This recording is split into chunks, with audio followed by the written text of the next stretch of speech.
Hi, and welcome back to Guff Stuff Weekly Podcast. I'm Javan, and I have a guest with me today. This is part of our. It's a continuation of a long-loved series. It's been many moons since we've talked about it. I have BloodRedSakura here with me today. Hey, hey. And you might hear me refer to him as Connor sometimes, but I know him as BloodRS, and that's what you should know him as. He's on Twitch and YouTube, and he knows all things fight games. He's the resident expert. I do what I can. So I guess just a quick recap, since it's been a while. There's 4 other episodes in this series preceding this. We had episodes on what is a fighting game, and then 2D fighters, 3D fighters, and then a shorter episode on platform fighters.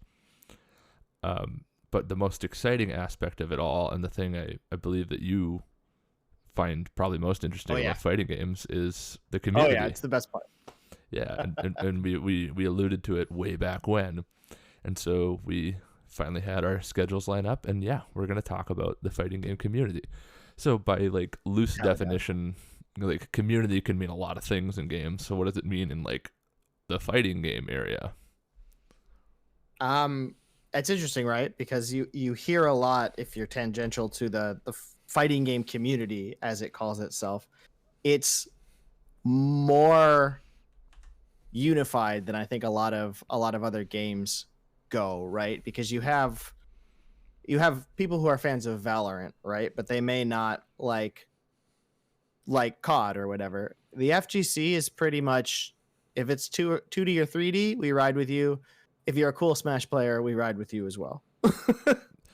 Okay, so it's like it's kind of an all-inclusive community. If you play the fight game, we all like each other, more or less.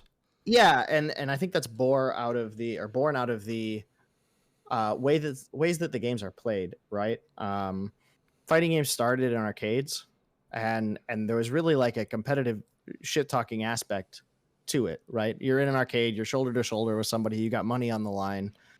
And the fighting game community is really born out of that same sense of spirit. And then how you compete in all of them is all the games are in the same space.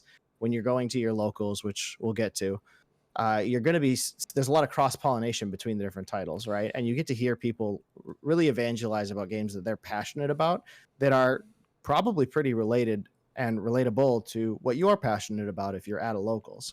Yes. And so through that kind of cross-pollination, you get just a real sense of camaraderie, right? It's almost like crew battles when you travel somewhere to play that's not your normal locals. You like root for your home team, right? Mm-hmm.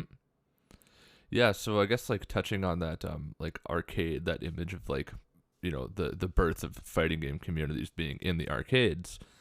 A lot of times it would be like a local arcade, and in, you know, your town you might have very few of those.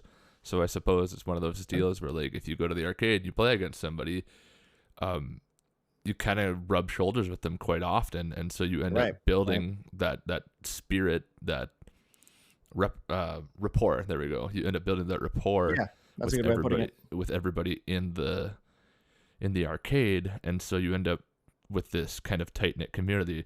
I see that a lot with like to draw a parallel, card games like Magic the Gathering and stuff like that, where there's this. Especially where we're from, there's this small pool of players, and so if you really like this game and you're passionate about it, you kind of treat everybody with respect, and you kind of listen to like what they're interested in. Cool. Right. Yeah. It very, very similar. That's really insightful. Having done competitive cards for a few years myself, the vibes are very similar. I think you have a lot more trash talk in fighting games just because they're a lot higher energy. Yeah, a lot of high octane, right? Yeah, and I think they're a little more tense, and there's also less RNG involved, right? So sometimes in card games, you kind of you get busted. Mm-hmm. But if somebody busts on you in fighting games and just styles on you, it's because they're better than you. Yeah, they're just making you look like a fool. Yeah. Right. And so with that comes trash talk, and it's a lot of fun. But to build on what you were saying, that sort of camaraderie also weeds out like people who are not fun to be around for the most part. They They either get so good you can't ignore them, or they see themselves at the door, basically. Mm-hmm. So there's kind of this community self-selection process that happens, which, depending on if your really talented locals guys are good and accepting, can be really beneficial to the community at large. When I lived in Minneapolis, there was some really kind high level players who had all the time in the world to teach new players, and it makes a world of difference up there. And they have really kind community organizers who just put in lots and lots and lots of work so that people have a space to play the games. Yeah, actually, I'd like to peel back the layers on that a little bit, because with card games, there's this, especially like Magic the Gathering is like my big, like I use it as an analogy a lot. There's kind of a great equalizer with a format called Limited, where everybody can kind of have the same pool of cards, or like, you know, like it's a handicap for most players. I know fighting games tend to have this some of them have this extremely high skill floor to like feel like you're being useful, or to feel like you're doing anything useful. You know, like they're very complicated games, and you have very little time to actually work out what's going on. It's not like you can hit a pause button and think about what you're going to do. Right. So what does that actually look like in the fight game community when you want to foster like newer players or people who might not be skilled fight game veterans? How do they actually like what's the best way to like get into that community then, like if you want to get good, so to speak? So this is where fighting games actually cross-pollinate with, and I keep using that word because that's what it is. Mm-hmm. They touch wrestling. I wrestled all through high school and college, and the biggest thing that gets people to stick around is when you have good coaches, and then you have people who are coachable, right? Because for the most part, the pipeline to going to an FGC locals is you think a game looks cool, or you played it as a kid and a new one came out, and you want to like get into it, right? So you fire it up, you maybe look up some YouTube videos, you learn about it, and then you play some online, right? And then you get to a decent rank, and you're like, you think you're hot shit. And then you go, okay, I'm going to go to a locals. I'm going to go to my monthly. And you get destroyed by some dude who looks at you and says, I don't even play this game, bro. So that's a fun thing I kind of want to talk about a little bit too. And maybe the topic's better later on, but there's this idea of like, if I'm not good, why even play? Like if I'm bad and I have anxiety that I'm just gonna not even be able to like play the game or hit buttons effectively, like how do you make that player like welcome at a locals, or should you wait to go to a locals until you have some experience under your belt? No, just go. It's always fun. So locals are a social event. Like you're there to practice, right? But they are largely like learning events and social events. If you're not very experienced in the game, because I firmly believe like your top players are obviously incredibly skillful, but a lot of being good at fighting games as a genre is about experience. When you talk to more experienced players, they can put things in perspective for you, right? Because fighting games throw a lot of information at you. There's a lot of visual flash. There's a lot of possible actions at any given time, and veteran players are really good at boiling down situations into what you should be doing in general, right? So when you have somebody who's a veteran player next to you, you can ask them questions and be like, why did you make that decision there, or why did they make that decision there? And more insightful players and more veteran players will be able to tell you like, well, the risk reward is this, and the options are this. I would have done this, but like this is also a fine option. Because I mean, if you're talking to a veteran player who's been to locals for a long time, they love those games. They've got hundreds of hours, if not thousands of hours into some of these series.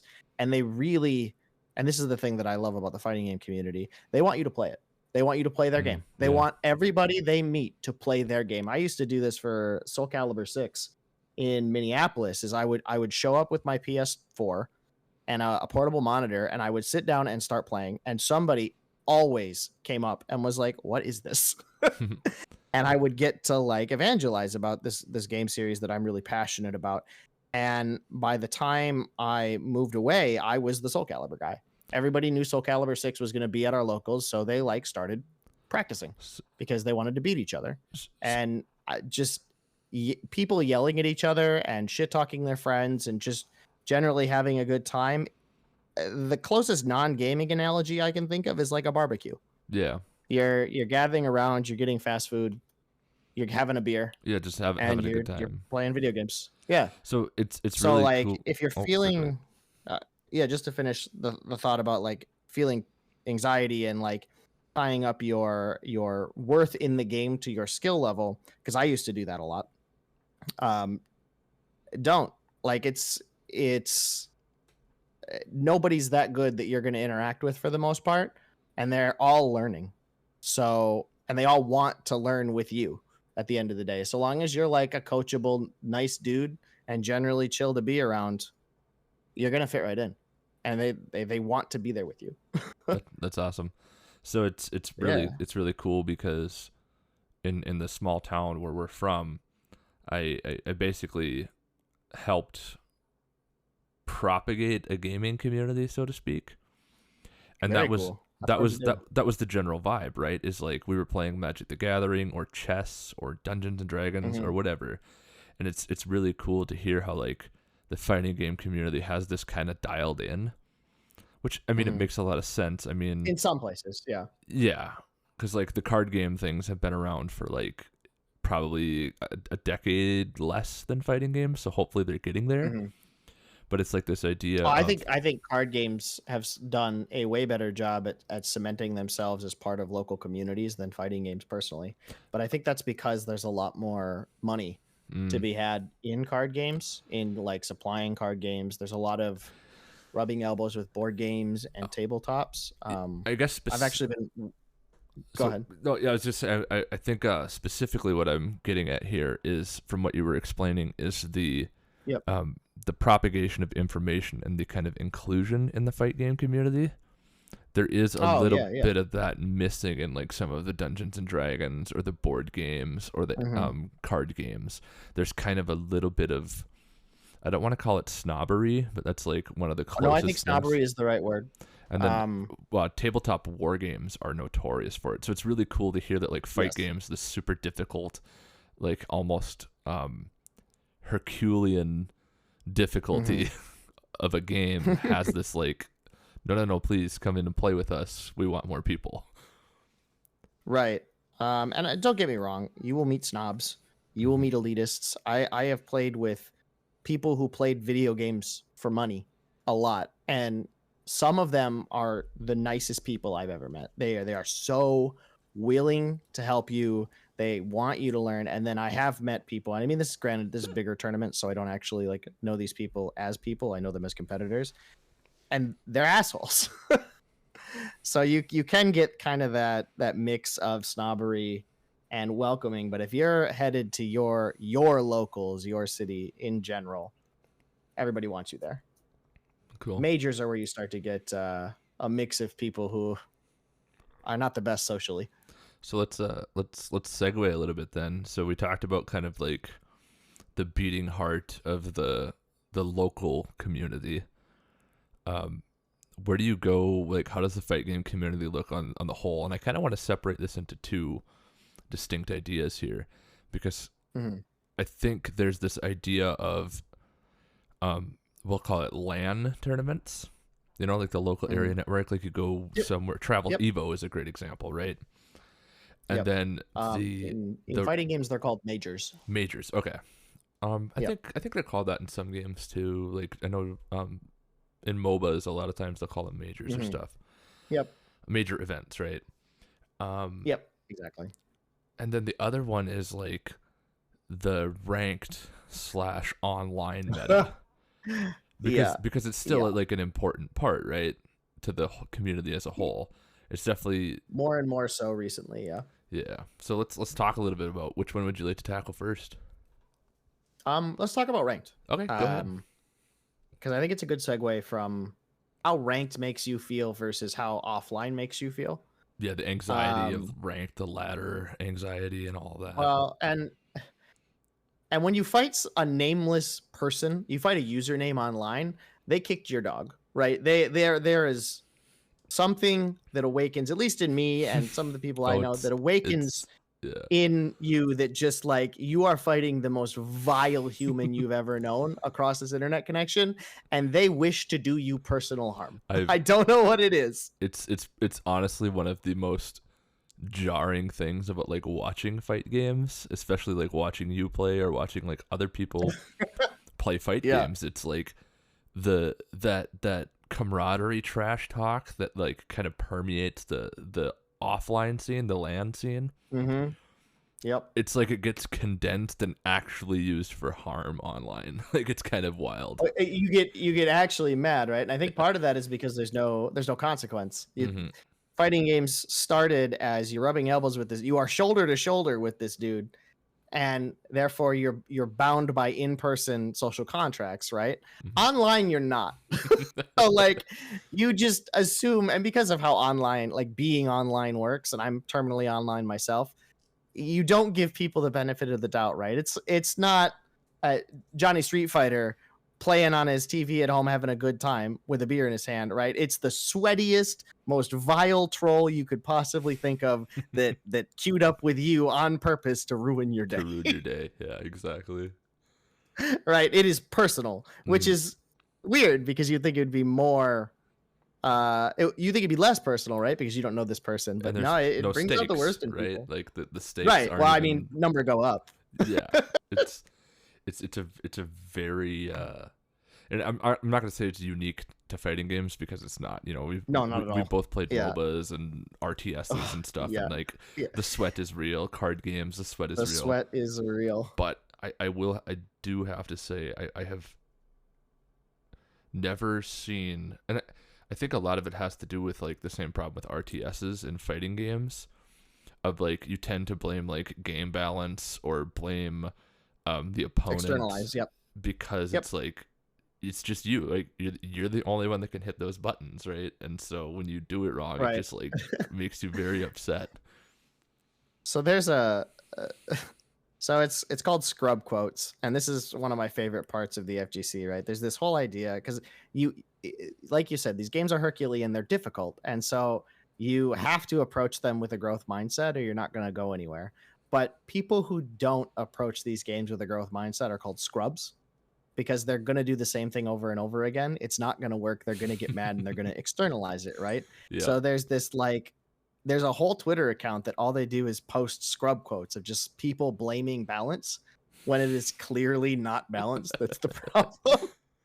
It's really fascinating because it's kind of brought, because when you fight in person, somebody looks at you and says, no, you're being an idiot.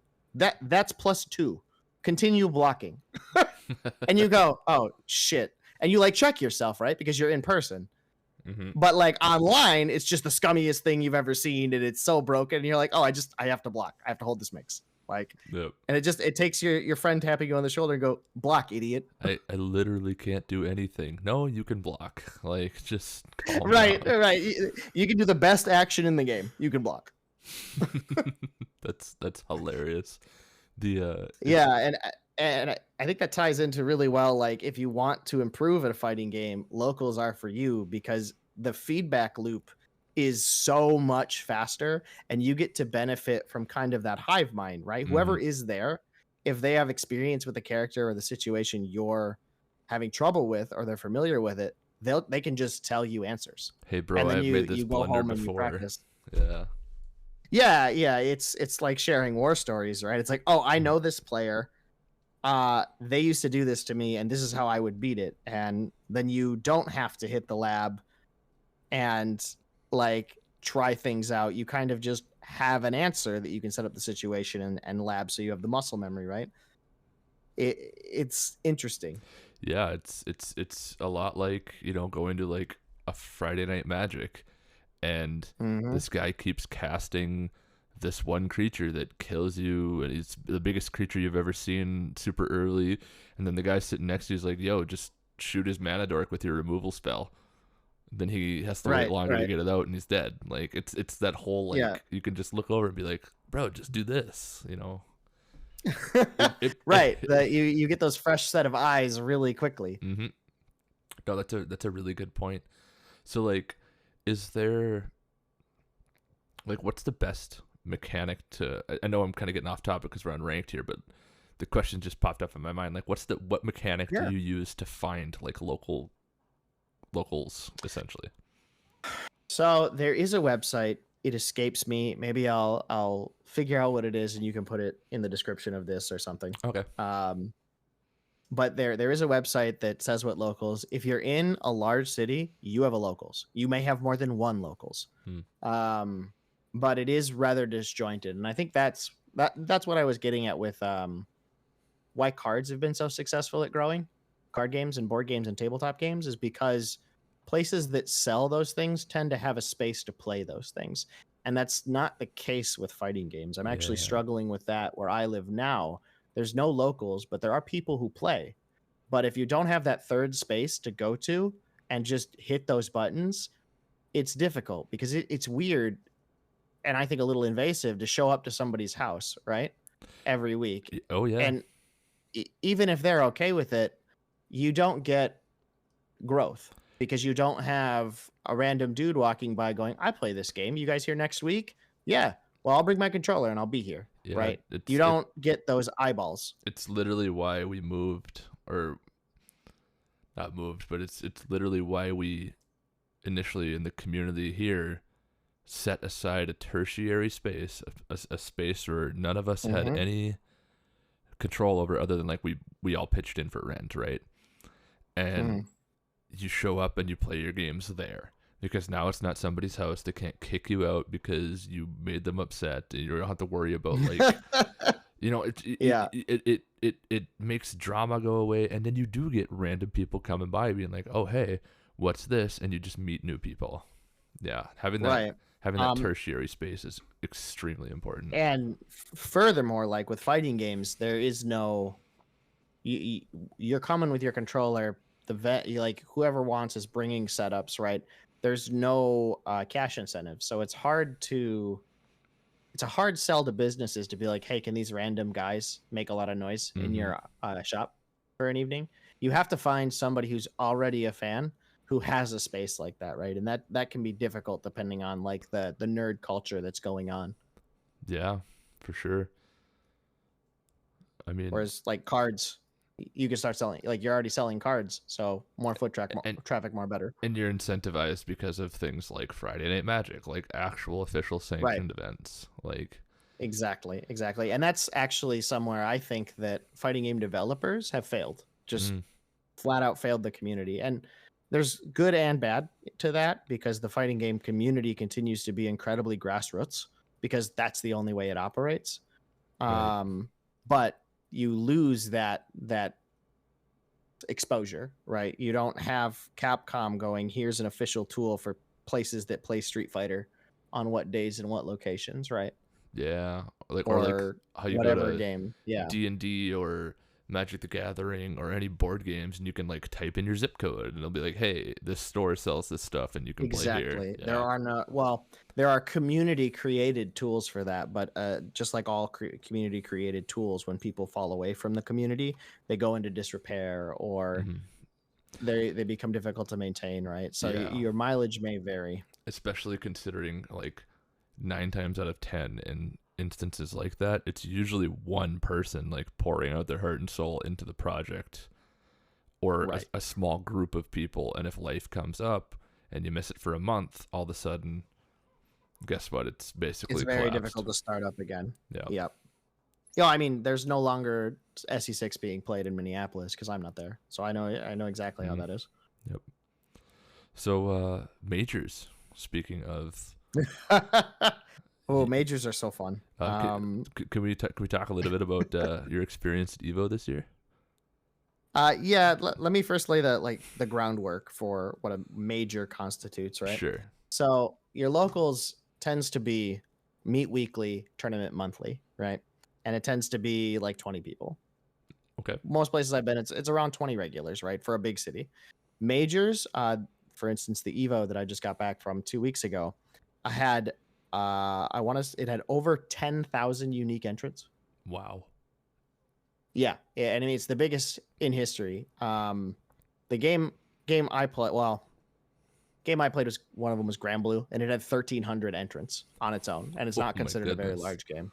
Yeah, uh, I'm probably misquoting, but I believe Street Fighter had over 7,000 entrants, and Wow. Tekken 8 had over 5. Yeah, yeah, Good and golly. they ran through that bracket to top 8 in 3 days. It's a lot of matches. And yes, That's a so lot. just this, I really wanted to paint the difference in scale for you guys. Mm-hmm.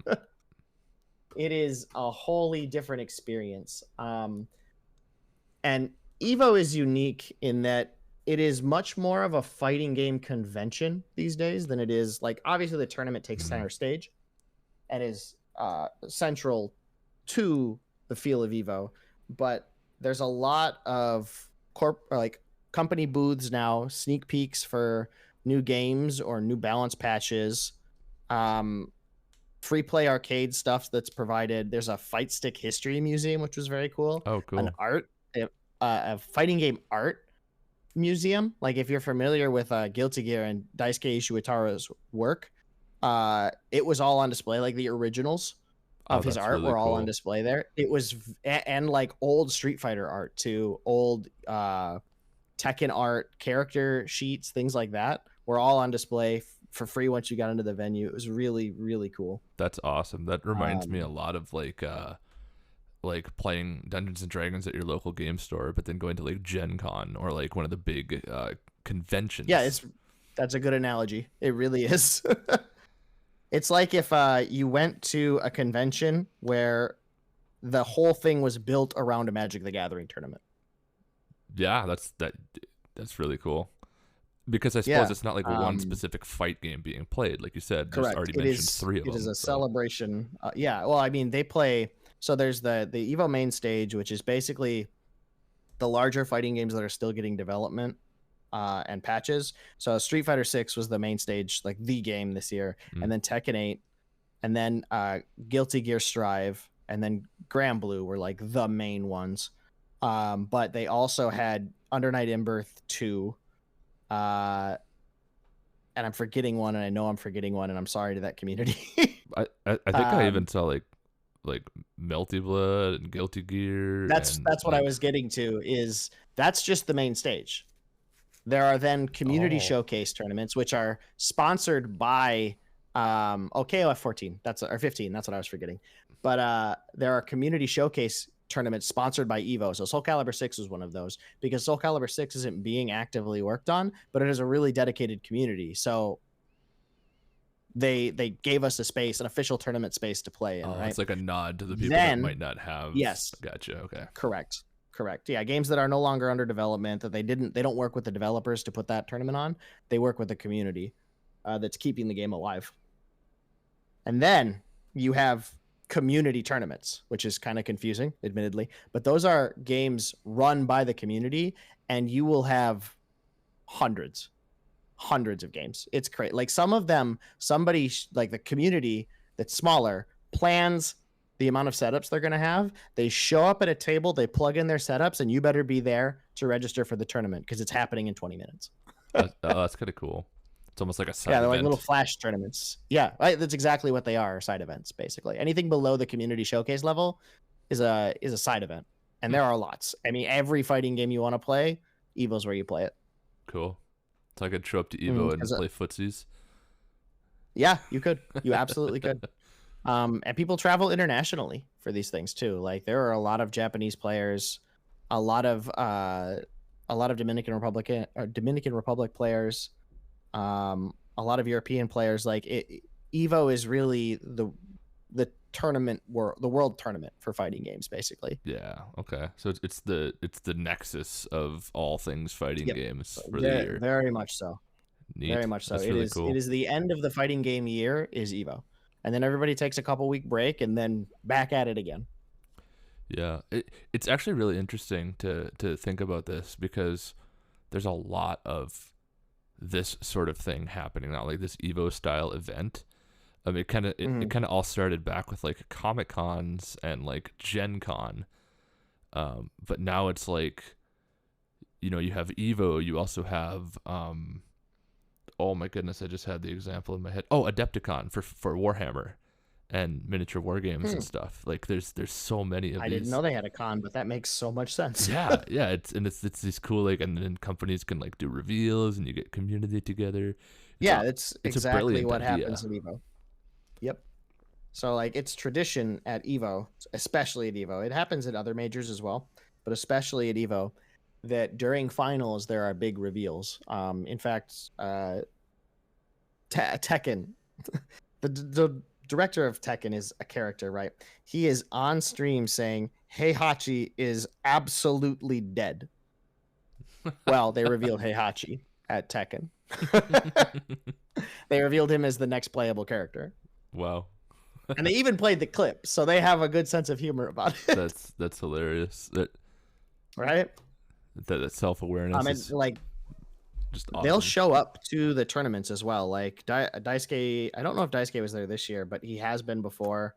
The director of Soul Calibur 6 was at he's now the director of Grand Blue Fantasy Versus. He was there. And they're the ones making the announcements, reaching out to the community, which I think is something really interesting, that they come to this tournament it started as a grassroots tournament. There are documentaries on the history of Evo, but basically some dudes from California said, we want to have a big tournament. And then they rented out a ballroom. They rented a bunch of CRTs because that was the time period. And people from Japan showed up. So like after a couple of years, it got huge. I mean, that's where Evo Moment for 37 is from. And if you know fighting games, you know of that. It literally reminds me, like, that story when you were telling it is basically the story of like Woodstock, of like, hey, this thing's cool. Let's just do it. Like, that's so cool. A lot of parallels. I mean, the fighting game community has, I think, struggled to grow monetarily because it is just so intrinsically grassroots. It's so distributed, and its identity is so mercurial because it's based around small social events in your hometown. Yeah. Still, and it's one of the last like esports games to be like that. Yeah, for sure. Yeah, because you think about like small lands that you just show up, and I suppose a lot of it has to do too with like the fight games are like able to be played on consoles, right? So you don't need to like haul a PC in or anything like that. Right. Where we're kind of moving to that now. Where more people are, getting into that corner of the market. Interesting. Well, any other final points you want to talk about on the community of fighting games? I could go on and on and on. Biggest thing I want to say is if you like fighting games, if you're having a good time, there are people around you who want to play. Sometimes you gotta swallow their personality a little bit, but in the end, it's worth it because it's gonna make you a better player. It's gonna get more people playing your game. It's just a good time. I firmly believe fighting games are at their absolute best when you are sitting next to somebody and talking shit. And it's such a big difference from the online ranked experience. It is so much fun. It's so energizing, honestly. Like going to Evo, and I have a friend in the fighting game community who said this about another major, but going to Evo is very life affirming because there's like, you're in a crowd, right? And you're chanting for these dudes. And there were 10,000 people in that watching that fighting game. And every time they got hit, you'd hear, hey, hey, hey, from the whole crowd as he was being juggled. Or like they take a sip of water between sets to think, and the whole crowd chants, drink that water. Yeah, no, yeah, it's like a mix of a concert and a sports final. It's crazy. Yeah, I mean, nothing like it. That life affirming thing is really interesting because you're seeing people who are so passionate about something that you're so passionate about, like, and then that just like elevates the level of community beyond that too, right? That's super right. awesome. You really feel a part of something. That's really cool. Well, yeah, man, thanks for coming back on the podcast. Oh, my pleasure. And always a pleasure. for the listener out there, feel free to comment. We'll put some descriptions in the video and the audio files on Spotify and YouTube. Maybe find the links to that website you were referencing, and we'll have links to your socials too. So yeah, if you ever want to play fighting games, you ever want to get into them, feel free, drop by stream. I love talking about it. It's like my favorite thing. Heck yeah. Well, we'll catch you guys in the next episode then. Bye.